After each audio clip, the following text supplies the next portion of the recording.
Hey, how's it going, guys?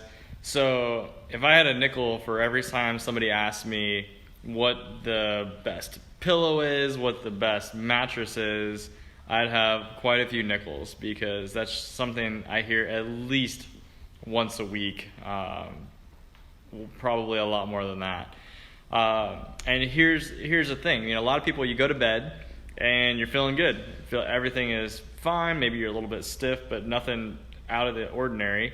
Go to sleep, you wake up in the morning and suddenly you're like, what? Or maybe you woke up in the middle of the night and you don't know what the heck happened. You can't move, things are locked up, and either your low back is completely like frozen on you and you're just in kind of gripping pain, or it could be your neck where suddenly it's like, oh my gosh, you wake up and your neck is, you're kind of stuck and it can't move. And the immediate reaction is, I got to change my pillow, or like there's something wrong with our mattress. Honey, this is not okay. I can't go to work like this. We got to do something about the mattress.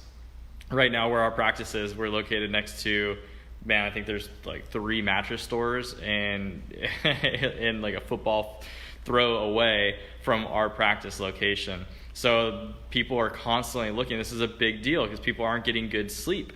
And a lot of the sleep is because they're uncomfortable and they're not able to get into deep sleep cycles. If you're not getting into deep sleep cycles, then you're not going to be healing, and it's just this cascade effect of lots and lots of issues. And so now you don't feel that great when you wake up, you're not as productive, you're crabby, you're grouchy with your wife, you're grouchy with if you're a woman, you're grouchy with your husband, your kids don't get your best energy, everything kind of goes out the window if you're not sleeping well. So it's a great question when people are like, hey, Dr. Lee, or they talk to my wife, Dr. Natalie, what can we do as far as pillows go? Like, what's the best recommendation? And they're always surprised with what we recommend.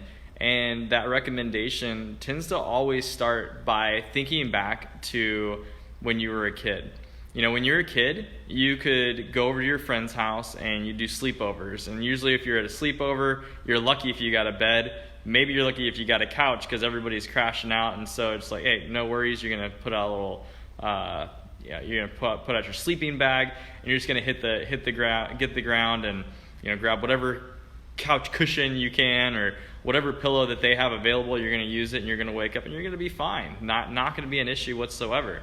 But there reaches a point in life where suddenly, usually it's in sometime between the 20s and the 30s, where people tend to become a lot more cautious about the types of beds and mattresses that they go to or that they use on a regular basis. So you become very picky, and you don't go over to your friend's house, or you're more reluctant to go to a hotel or to stay with your aunt or your uncle if they don't have a good bed, or you're like, oh my gosh, I don't know if I can handle sleeping on the couch at this place, so we're just going to get our own hotel room, or we're just not going to go entirely, and we're just going to skip out on this whole trip because we don't have a good place to go.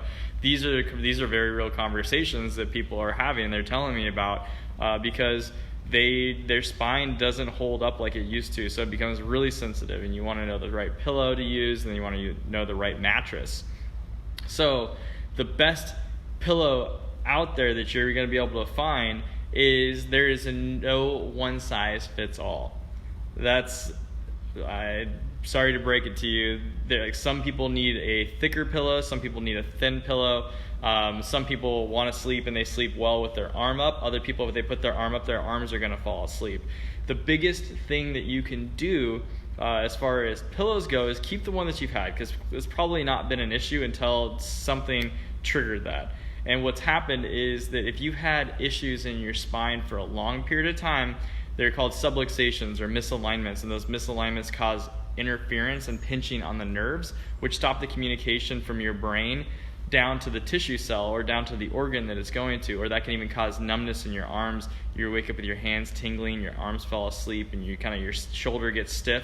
All of those are from nerves being pinched or subluxations, oftentimes in the neck, that are not allowing the nerves to communicate the way they're supposed to, and in fact that's pinching that off, and that's what that sensation is that you're getting. And nerves control everything. They control muscles, they control joints, they control organs.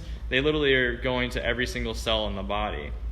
So when you're having these subluxations under the surface for oftentimes years and years.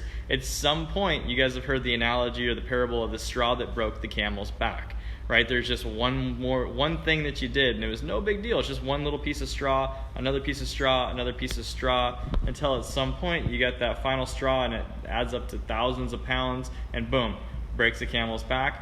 For you, stress, the subluxations are under the surface for years and years and years, and then finally one day you go to sleep and then your muscles just can't hold that anymore, and everything just kind of gets torqued and tweaked and is trying to protect you, and that muscles, they lock up. It doesn't feel like it's trying to protect you, it feels like it's trying to torture you, and it's either happening in your neck.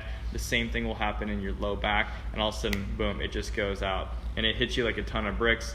You're wondering, hey, this came out of nowhere, so this is, and you want to blame your pillow, you want to blame your mattress really, really hard. That's usually not the right place to blame, because it's usually not your pillow, it's usually not your mattress.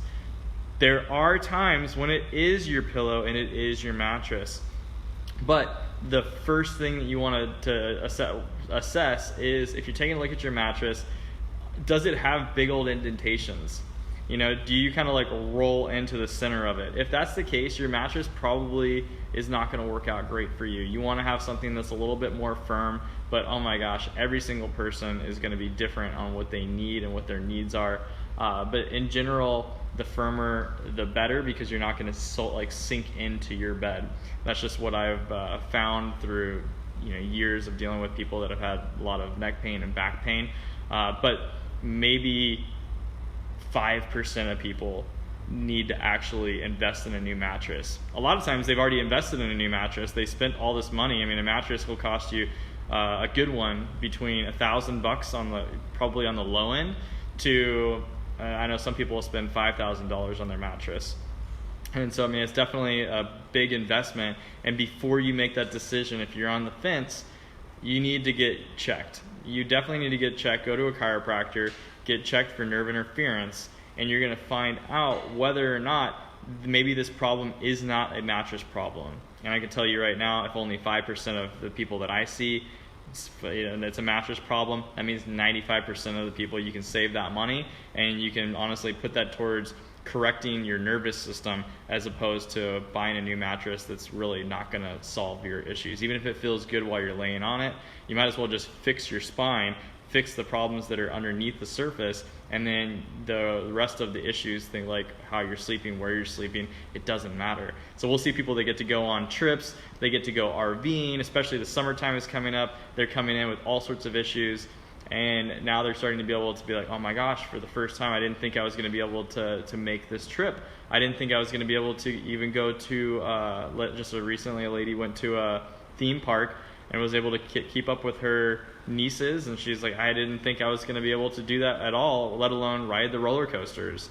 And so we see this happen pretty consistently in our practice, and so it's not a rare exception that you might be able to benefit from neurologically based chiropractic care. And so I would, before you change your pillow, before you change your mattress, you need to just test it out. Test out getting adjusted. If you have subluxations, the chiropractors will shoot you straight. If you're in Northwest Arkansas, obviously we'd love to be able to take care of you guys. We're located in Rogers, Arkansas. But if you are elsewhere, you guys need to find yourself a great principled, neurologically based chiropractor who will be able to set you on that road to recovery and save you the expense of a mattress and then a pillow. And then if you want to try out pillows, then by all means, go for it. But there's not going to be a magic pillow. And I don't care if you go to a place and if you go to a chiropractor and they're trying to sell you pillows, I would question it. They're trying to make money off of selling you pillows as opposed to actually fixing you from the inside out. So keep that in mind. I know they probably wouldn't like me saying that, but I don't care, because this is a relationship that is built on trust, and you need to know that your spine and your body is able to heal from the inside out, and that's what I want you to walk away with here today. If you were to look into a mattress, I know the mattress, people ask, what do you and your wife, Dr. Natalie, what do you guys sleep on? We actually sleep on a Casper mattress, and that's one of those ones where it's a mattress in a box. What's really cool about it is they don't off gas. You probably have not researched mattresses as much as we have, but there are certain gases that are emitted from the rubber materials and stuff that are actually toxic, and so that'll build up in your room, and then they can off gas for a long time. And Casper mattresses don't do that. They're a relatively firmer mattress, and you're getting it straight from the manufacturer, so you're not paying a store to hold it in inventory or stock, so you get it for a lot cheaper. I mean, I think we spent just under $1,000 or about $1,000 for our Casper mattress. You can look online; all their prices are on there, and they'll literally ship it for you. There's a free trial if you want to check that out. As far as pillows, I honestly am not going to give you any recommendations for pillows, because you're better off just kind of like grabbing one from the store, wherever you're at the department store, kind of like laying on it, seeing if you feel like it's going to be comfortable. If you can find one where you can pull some of the stuffing out, that would be my recommendation, because you want to find something that is going to just work for you. And what might work for a while you're hurting may not be what happens when you're no longer hurting. So that's why it's always never a good idea to make that purchase decision when you're in a lot of pain and you're looking at that to be your solution. You need to get adjusted first, start getting realigned, allow your body to heal so that you don't need that, and then consider making that other investment. You're better off spending your money at the chiropractor. I'm telling you that right now. So I hope you have an awesome rest of your day. I hope you find this video informative. Share it with other people that are suffering, and I know that a lot of people are dealing with these questions, and they want to know, oh my gosh, what do I want to buy? What do I want to do? This is the truth. This is the real answer. So I hope that you find this informative and enjoy it, and I will talk to you guys soon.